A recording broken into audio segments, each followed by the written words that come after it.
Hello, friendly alumni. Welcome back to From Here Forward, an award-winning UBC Podcast Network podcast. I'm Carol. And I'm Jeevan. Happy New Year, Carol. Happy New Year to you. How are you feeling about 2026? Are we excited? Are we nervous? Do we have New Year's resolutions planned already? I feel that every year, New Year's is a cautiously optimistic vibe. Like approach with caution, but have some hope. No resolutions on the horizon yet, but I'll develop them over the course of the month. How about you? I'm typically not a New Year's resolution person, but every year I do have a goal to increase my protein intake. So we'll see if I'm successful. Last year I was not. But, it's always a good time to focus on your health for the first week of the year and then forget about it. Do you have any exciting plans that you're excited about? Things you're looking forward to? New shows, new movies, new stuff? Oh my gosh, what a great question. I am looking forward to enjoying some reality TV. Any chance you're a reality TV enjoyer? I am, but I'm not the puzzle problem-solving kind of reality TV show. I'm more of a Secret Lives and Mormon Wives kind of reality TV show enjoyer. As you know, I'm very much a reality TV girl. I cast a wide net, though. I'll also dabble in Mormon Wives. But more specifically, I really like competition shows. I like the drama and the strategy, the social element. And what I especially love is when people who compete and who are really successful in the show have powerhouse careers in their day-to-day life. It always surprises me. So, I guess this is a great segue into our guest today. This month, we chatted with Braun, a UBC Allard alum and legal director of the Migrant Workers Centre, which is a nonprofit that provides free legal services to migrant workers and those without status in the Lower Mainland. Jonathon spoke to us about his work at the Migrant Workers Centre and the realities facing the folks that their team supports. He shared a lot of the uninformed stereotypes that are often placed on migrant populations and the people who leave their home countries in search of, better lives. But when they come here, are increasingly met with hostile systems. But later in the conversation, we talked to Jonathon about a really fun and exciting part of his life, which is winning Amazing Race Canada earlier this year with his friend and teammate, Jesse Harnick. You're not going to want to miss it. And it was a fangirl moment for me because I actually watched that season and they were awesome. It was so fun to be able to chat with Jonathon and learn some more of the ins and outs of actually filming Amazing Race Canada. So without further ado, let's jump into the conversation. So why don't we start off with who you are and what do you do? Yeah, so my name is Jonathon Braun. I grew up in the Ottawa area. I've been in Vancouver for 13 years now after coming to UBC for law school. And I am the legal director at the Migrant Workers Centre, which is a local nonprofit that supports migrant workers, including care workers, other migrant workers, and those without status with free legal services. So mostly in the areas of immigration and employment law. And you mentioned moving here to go to UBC. Can you talk about what led you to pursue a career in law? Like, when were some of those early moments in your life where you felt like that was a route that you wanted to take? Oh, God, I'm not going to give the most inspiring answer here because it really was. I had a history degree from University of Ottawa, and I wasn't sure what I was going to do with it. I kind of just came to Vancouver as an excuse to go to UBC. I was traveling around Canada when I was 19. I took the train across Canada. There was this deal for youth to take via rail. And so I ended up in Vancouver as one of the last stops. People told me that I needed to check out Wreck Beach. So I took the bus to UBC, got off the bus and was walking through campus and was just like, I need to go here. And so I was just like, if I do a second degree in Canada, it will be at UBC. I guess this is the inspiring part because this is a UBC podcast. So this is really good advertising for UBC. But I grew up on a farm, so I'm used to being around nature. And I went to University of Ottawa, which is a lovely school, but very much in the city. And I think I was just looking for that nature vibe again. And so I was like, okay, what's a good reason to explain to my parents that I need to move across the country and go as far away from Ottawa as possible in Canada? And law school seemed like a good excuse. And so that is how I ended up being a lawyer. Is I had good marks in my history degree. What to do with them? Let's go to law school. That's it. And then I stuck around and I'm still a lawyer now, which is a surprise. I enjoyed law school in so many ways. I had a really fun time, but I kept being like, oh, I don't think this is the career I want. But other than April of first year, which is not a fun time for anybody in law school, I found it to actually be really fun. It was like friendly high school. So you're going through law school. You're like, I don't know. What clicks for you of like, oh, I think I actually do want to do this as a career. And specifically, I have interest in migrant work. Walk me through that decision. So I went to law school thinking I wanted to work in immigration law or refugee law. That was always an interest of mine. So I actually, when I got into law school, me and my dad drove across the country together. And when I got to Calgary, I got into a master's program in England that I had been really wanting to get in, and that was in forced migration and refugee studies. And so then, and I had been waitlisted, and then I finally got in. And so for the orientation week, I was honestly just sick the entire time because I was so stressed out about like, do I go to law school or do I go do this master's? And yeah, so I was just panicking and not really sure what was going to happen. And then I ultimately decided to stick with law school. And so I always knew that I wanted to get involved in that type of field in some way, whether that be a lawyer or something else. I had articles lined up after law school, and there were some areas that I was interested in that weren't necessarily immigration. And then it fell through at the last minute. I had went out to Warsaw for my final semester, come back thinking I had a job, and suddenly I don't. So I was a little panicked. And then I saw a posting for a legal advocate position. So not an arguing position, but an advocate position at a nonprofit called West Coast Domestic Workers Association, which is what Migrant Workers Centre used to be called. And I was like, oh my gosh, like, how did I not hear of this organization in law school? They do immigration law. They work with folks who have been marginalized and provide free legal services, which was always appealing to me. So it was just like this perfect position that just appeared out of nowhere. And then I think because I wasn't so stuck on being a lawyer. So for those who don't know, you need to article for a year after law school to become a lawyer. A legal advocate is not an articling position, even though I did a lot of the same work. And so if I was dreaming of becoming a lawyer, it was really like a stall in that process. But it was very much in line with why I came to law school and with what I wanted to do. And so, yeah, so I took the position. I worked there for 2.5 years, loved it, stayed longer than I planned to. And then I was like, I guess I should article. And so then I articled in a union side labor firm, very lovely people, and doing work that I also enjoyed. Because in working at West Coast, I also did employment law. And then I realized I really liked employment law. And so then when I searched for articles, I searched for employment labor stuff. And then I came back to the organization 3 years later. So I think it just clicked through getting into practice and just really trying to remember to stay true to why I came and what I wanted to do. And this position presented itself. And that's when it just kind of clicked. It's like, oh, this is what I want to do. And I think when I went away and articled, as I said, I'm getting an amazing education. I'm having an amazing mentorship here, but it's not where I see myself, 5-10 years from now. And then the opportunity presented itself to go back to the nonprofit as a lawyer. And now I'm the legal director there. So it's been a nice trajectory, but did not click in law school. And that's okay. If you're in law school and it's not clicking, it's okay.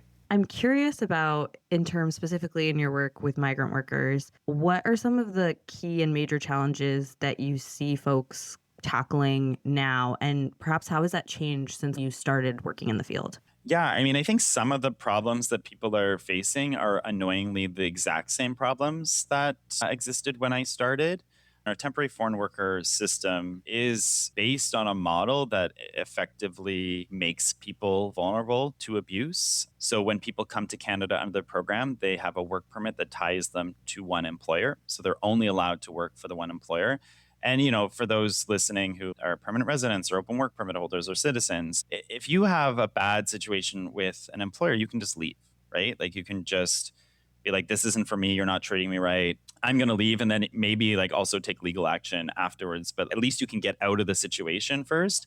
And so that doesn't exist for temporary foreign workers. They can quit, but they're not legally allowed to work anywhere else, right? And so if they do quit, then they're unemployed. And if something happens within their first few months of employment and they need to leave, they can't even collect employment insurance to support them while they try and look for another job and get another work permit, which can take months. Months isn't kind of impossible now with some recent immigration changes. It's very hard to find an employer who is able to hire. So we've been advocating in organizations across the country and migrant worker groups, migrant workers themselves have been advocating for years that the closed work permit system has to go, and it still exists. And so that's extremely frustrating to see that everybody who works with migrant workers agrees that the system is inherently abusive. A UN special rapporteur said that it creates a breeding ground for modern forms of slavery. And I've seen people experiencing modern slavery in my job because of the closed work permit system. And so it's very frustrating to know what the problem is, to present what the problem is to government after government, and them hear this from everybody and nothing much being done. There's been some improvements to the care worker program. They announced PR on arrival for care workers last year. So if somebody comes as a care worker, they would arrive with PR, which is great. That's something that we've been calling for. But practically, it hasn't actually happened because there's such limited spots in the program. They haven't actually opened it up for people from outside of Canada to apply to. So they've announced PR on arrival, but they haven't actually done it. They made sector-specific work permits for care workers. So that was an improvement. So they would just have a care work permit, and then they could find different jobs with different care worker employers. So that was an improvement to the program, not as far as we wanted it to go. But that's the only industry that we've really seen that in. We have construction workers, retail workers, fast food, truckers, agricultural workers, still stuck in really abusive situations. Some nuance to the agricultural workers, depending on the program. But yeah, we still see a lot of the same stuff that I saw 10 years ago. And so that's really frustrating. There's been some minor improvements to things, but also recently things have gotten a lot worse. The federal government increased the immigration numbers quite significantly following COVID. So there was almost a bit of rhetoric from the government of the motto that a lot of migrant justice organizations say, good enough to work, good enough to stay. And there was almost a bit of that language coming from the federal government, not fully saying that, but almost kind of hinting at that that's where the route that they were going. And then there was this huge pushback from public and cost of living crisis. And who's the scapegoat? It's migrants, right? Who are often living in shared housing and aren't buying up condo complexes and stuff, and who are actually the ones building the properties in a lot of cases. But they're blamed, and now the government's going the opposite direction and making it really difficult for people to come to Canada, but also really difficult for people to stay. And that's where we're seeing a lot of the difficulty. It's like, it's one thing to say, hey, we need to limit the number of people coming into Canada, but they've also made it really hard for people who came to Canada in those times because the government was saying, we want you. And now they're making it really hard for those people to stay, but those people have built their lives here. They brought their families here in many cases. Some of them have escaped really bad situations in their home countries. And now the government's making it really hard for them to get the new work permit, extend their stay. And that's where we're seeing a lot of new forms of abuse from predatory recruiters and predatory immigration representatives and predatory employers taking advantage of that new precarity. And so we're seeing a lot more abuse in people selling jobs or things like that. And also a lot of people falling out of status, which makes them more vulnerable to abuse because an employer is like, well, if you report me, I report you to the immigration. So very difficult to see things are happening lately with some of these new immigration changes. Yeah, that's a very depressing answer, but that's honestly what it feels like right now. I'm only witnessing this from a very privileged perspective where I get to see all the problems, but I don't actually have to face them myself.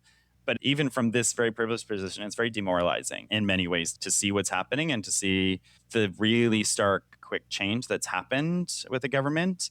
Then they know there's abuse, but they're not providing the supports on the other end to try and lessen that abuse. I wish I could provide a bit more of a hopeful answer, but that is where we are at in Canadian immigration law right now. So things aren't looking good. Yes, it sucks right now. But on the flip side, there's a lot of really great work being done by migrant justice organizations across the country. There's lots of organizing happening, and we will fight back. The migrant community will fight back against these changes, and hopefully the government will see that migrants are not the enemy, bad policy and bad actors are the enemy, like the recruiters and employers who take advantage of migrant workers, rather than always going after migrants themselves, who are often just here to try and make a better life for them and their families. This is probably going to add to the really depressing question answer combo, but some people fall into that trap of blaming migrants, immigrants, just generally. What is something that you want people to know about these realities that migrant workers face in Canada and with the law? What I want people to remember is when they're hearing numbers of people coming in, that there's human beings on the side of those stories, people who came to Canada, usually following the means that the Canadian government sent out for them to legally do so, and just trying to look out for themselves, trying to look after their family. And they came to Canada with the story that most people, obviously not all, came to Canada with. So just trying to remind people the humanity behind these decisions, that it's not just like, we need 100,000 people to leave Canada.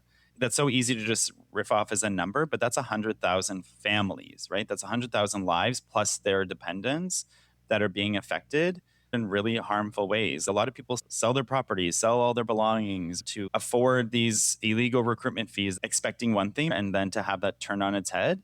If that happened to you, listener, you would not be okay with it. Actually take a moment to think about how this might affect people and whether or not your opinion changes of what the policy should be. At least try and look at the folks that are affected with a bit of grace and humanity. And they're not the enemy. They're not the reason our housing prices are so high. There's a lot of factors that go into that. Actually think about what the problem is and stop blaming the migrant who's trying to just make a life for themselves and have a little bit more heart. Could not have said that better myself. We are going to make a bit of a hard pivot here. There's not really a seamless way to do this, so I'm just going to acknowledge it. So, switching gears here. Did anything interesting happen this year in your life? Anything notable, different? Do I recognize you from somewhere? Well, yeah, there was this CBC interview that I did. You might have seen me on this podcast that I did about, is that what you're talking about? Something like that. Yes, it was on season 11 of The Amazing Race Canada with my friend Jesse, and I happened to have won it, which was pretty freaking cool. So yes, I am one of the winners of season 11 of The Amazing Race Canada. That is maybe where you recognize me from. That is exactly what I was talking about. Congratulations, first of all. So lovely, so wonderful. Can you tell us a bit about the overlap between your time at Allard and Amazing Race? Because I hear that there was some Amazing Race style games going on at Allard at the time, and you might have been behind them. Yeah. So I have been obsessed with The Amazing Race since I don't know when it came out. I think I was 12 or 13. Like Survivor and The Amazing Race, I was full on into those. So when I babysat kids, I made them run Amazing Races, and I organized Amazing Races around Vancouver. In law school, there is something called the Stikeman Scavenger Hunt. So Stikeman Elliott is a business law firm in Vancouver. So not my cup of tea for area of law I want to go into, but lovely people that I got to interact with. And they organized a really fun game during orientation week that first year law students would participate in. So I think we came second. I don't think we won, but we made it to the final game. And then the following year, my roommate was in charge of organizing in collaboration with Stikeman, the Stikeman Scavenger Hunt. And then I was like, can I help? Because that sounds fun. And so I helped organize the Stikeman Scavenger Hunt in year 2 and 3. We'd have all the first years running around campus, doing silly games, and then coming back to law school for awards and stuff. It was so fun and so silly. I also applied for the Amazing Race Canada while I was in law school, 3 years going, with my friend Tessa, a law classmate. So yeah, lots of Amazing Race joy happening in law school. So I feel like what you're really saying is that the reason you were able to get through law school was because of Amazing Race Canada. Yes, as I said, law school was fun. And I think part of that was there were so many fun little events. Like I was big into the Law Review, which is like this theater show, comedy theater show where you make fun of law and professors and students and stuff in a joyful way. There was the Guile debate, which they don't do anymore, sadly, but it was like a stand-up comedy thing. So I was one of the finals for that. There was the trike race. See, it wasn't like I was a very average law student, but I have a very good record with silly games. Like I was most valuable triker in the trike race at law school. But yeah, those little joyful moments really made it just so fun to go through the process, even if I wasn't sure what I was going to do with it on the other side. I feel like this is meant to be a plug for UBC, but did you learn anything from those games, the stand-up, the theater stuff in these activities that brought you joy during a very depressing law moment in your actual legal career? Like, were there similarities where you're like, oh, law's theater, law's a stand-up show, anything like that? Oh, well, I'm not doing it this year, but I often have done the Lawyer Show, which is a musical theater production put on by members of the legal community as the actors and the band. I like to call it amateur theater professionally done because you have a professional choreographer, professional sets, professional music director, professional director, and then a bunch of lawyers in the roles. But a lot of lawyers are wannabe actors. Like lawyers are performers. And I think a lot of lawyers are people that wanted to go into theater or wanted to go into acting. And then their parents were like, no, you're gonna do a career that's a little bit more guaranteed that you can actually earn a living. And so you're not gonna follow your dreams. You're gonna do the other thing. You're gonna do that other thing you enjoy. And instead of performing on stage, you're gonna perform in a courtroom. So another plug, go see the Lawyer Show. They're doing 9 to 5 next year. And Yeah, so law is it's a lot of thinking on your feet. I did improv in high school, and I will say that is one of the best decisions ever is doing improv. You learn so many skills. And then I got to play with those skills in law school. I did a fake trial, I did this performance stuff, and those skills really do help you in your legal career. It's, you learn how to think on your feet, you learn how to switch gears really quickly.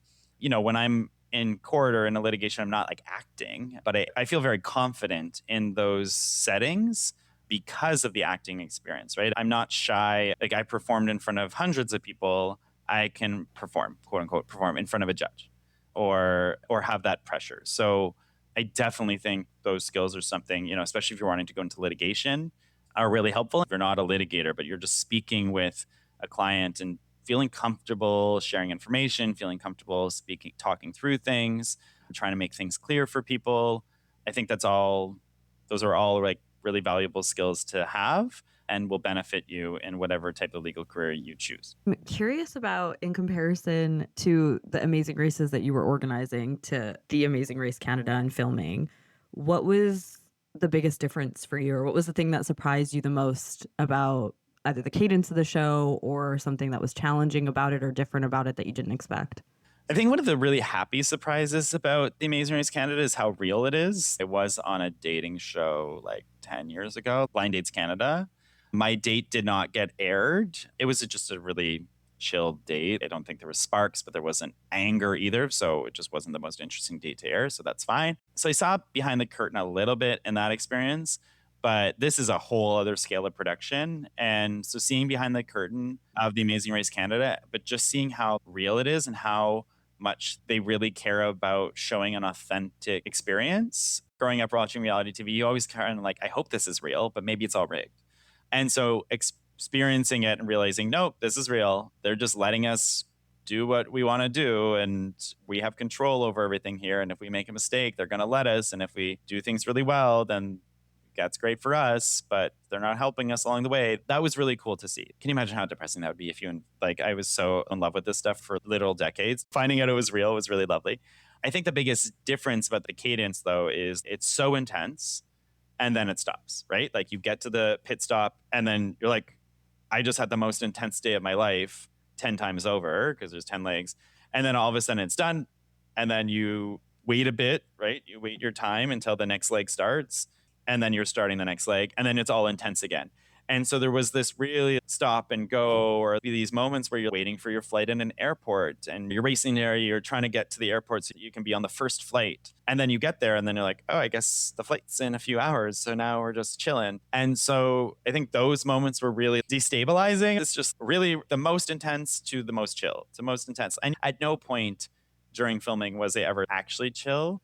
I describe it as the feeling of having a 10-pound weight on my chest for the full filming period and just never fully being able to relax, even in the moments where we just finished leg and first and should be able to chill out for a bit, but you can't. I think one of the exciting things about The Amazing Race is no leg is predicated by the leg before it, right? Like if you are in first place in one leg, you can be in last the next one and you can be eliminated. We had this amazing record. We won the first 3 legs. The 4th leg was a non-elimination. So maybe this is a bad example, but we could have theoretically been eliminated on 4, right? And that's just the way she goes. So I think that aspect of it, it just makes you, I've never felt that type of pressure. Like I've had stressful work situations and things like that, but to never feel like you can actually relax was a very intense feeling. And so I think the games that I organize last a day, or I organize my own little Big Brother game where we rent a big house in Chilliwack and we play a game of Big Brother over a weekend. It's very nerdy and very fun. I've never played that, but I've put other people through that trauma. And they talk about this too. They're like, oh my God, it was 3 days of like intensity because the people who make it all the way to the end don't get to relax at all. They're just like in it for 3 days. But it's 3 days, right? And so I had to deal with this for a lot longer than 3 days. And that was a lot, but very fun. So much fun. I do suggest, I think by the time this airs, the deadline to apply will have passed. It's December 15th. But if you're listening to this in the future, apply for season 13. If we're fortunate enough to keep watching this, keep watching Amazing Race Canada, then season 13, it's your season. How do you tell people who you are and what you do in a sentence or something? Ooh, the John Braun elevator pitch.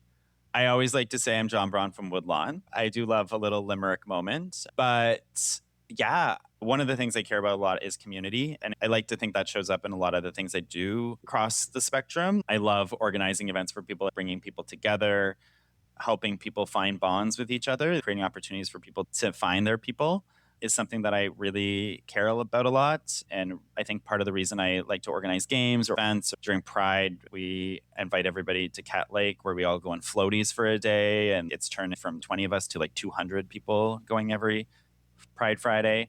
But I think that's also the reason that I like to do the work that I do. There's a lot of community in that work and just showing up for people who have literally have to leave their communities to our society's benefit. And I think that's one of the things that catches my breath a lot with my job is I work with a lot of care workers and they literally leave their children to take care of Canadian children so that they can afford to pay for the care of their children back home or have an opportunity to get permanent residence in Canada and the sacrifices these people have made. And if I in my work can provide a bit of comfort to people, a bit of care, and show them that there's somebody who's has their back 100%. And, you know, that's our job as lawyers, the zealous advocate, they call it. But it's just really showing up for somebody and helping guide them through a process, helping them find their own power in a process, and being that support for somebody as they're navigating something. I think that's a really beautiful part of the work that I get to do. And I think that's a bit of a through line and what I see value in outside of my work life too. Community. There's my word. What if we called you Jonathon Braun, the bond binder? Sure. Love that. John Braun from Woodlawn, the bond binder. There we go. You mentioned reality TV, competition TV. I am also an enjoyer of Survivor. And so my question for you is, who's your like all-time player for Survivor? Ooh. Do you have one? I think it's season 7 and 20 Sandra. Sorry. Wonderful. I just had to ask. I was so curious. What is your elevator pitch to convince me to start watching Survivor? Wow. Oh gosh. Well, your job is to interview people. Well, what you're doing right now is you're like listening to my answers and kind of finding a way to navigate that and reading me, reading people. And so I think if you enjoy that aspect of your job of getting to know people and getting to see how people, what makes them tick, how they act, Survivor is pitched as like the ultimate social experiment. And especially those early seasons, it is, right? You're watching a bunch of people dropped into an island and they have to navigate social dynamics. They have to navigate challenges and surviving each other, surviving the elements. But really, it's about the social dynamics and just the crazy things that happen.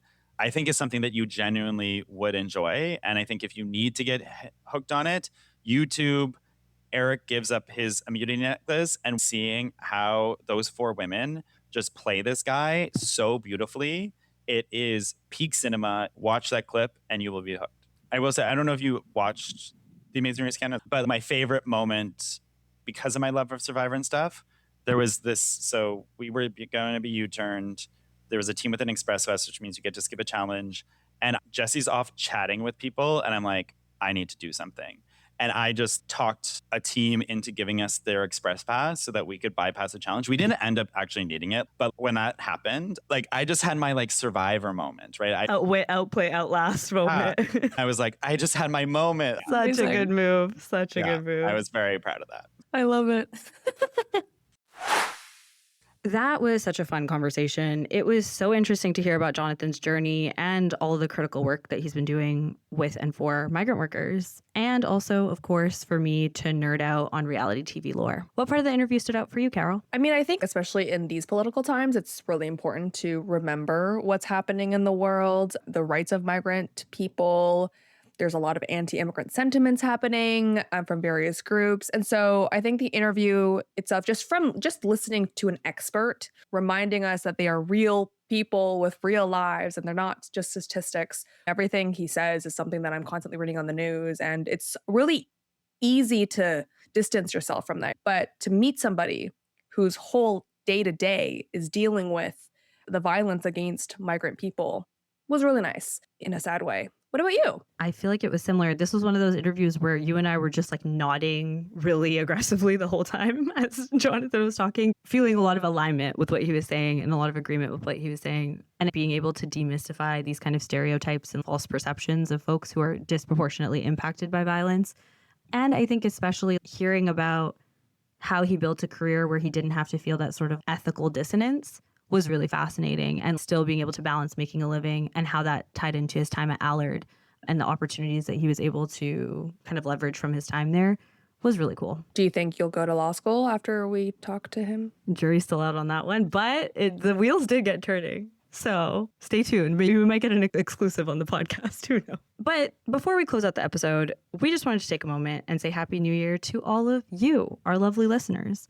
Thanks for rocking with us in 2026. And you'll hear a lot more of Being Carol rambling like this for the foreseeable future. A word to our listeners, Carol? Well, I have nothing to add really, other than thank you so much for listening to our voices every week, every month. And if you're not already subscribed, make sure you do, because it's always a good time here. So with that, thanks everyone for listening. Make sure you catch our next episode by subscribing or following our show on Spotify, Apple, or wherever you get your podcasts.